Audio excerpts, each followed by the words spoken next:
It's September in the Congo, just north of the equator. An expedition unlike any other is beginning.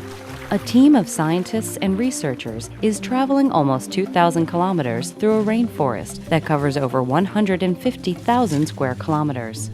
Their aim is to make a scientific record of a world which could be disappearing from Earth, the Congo Basin.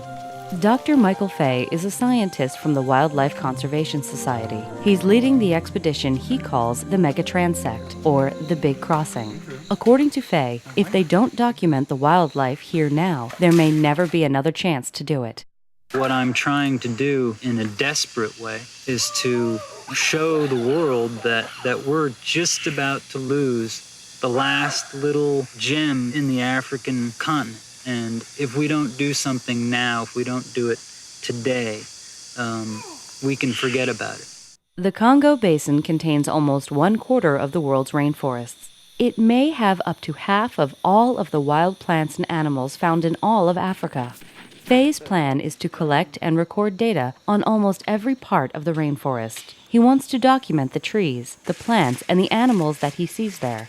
It's a job that's going to take time. After 8 months of traveling, the team is now in Gabon. Their next challenge is to reach a group of strange hills that are made of stone and which rise far above the forest floor. At last, the men reach the hills and begin to walk up. Suddenly, they realize that they're finally above the tops of the trees.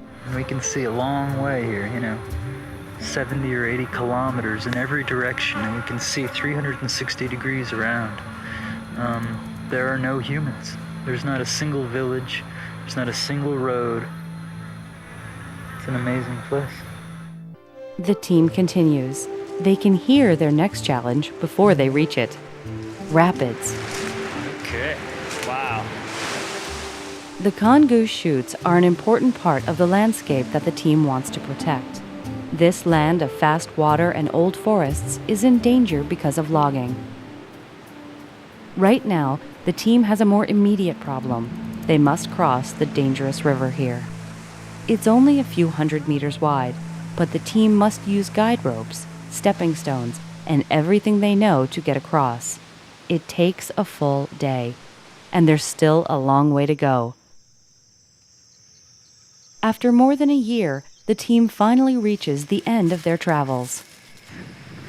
We'd been walking in the woods in our own little world for 15 months, and now it was over. I was overwhelmed.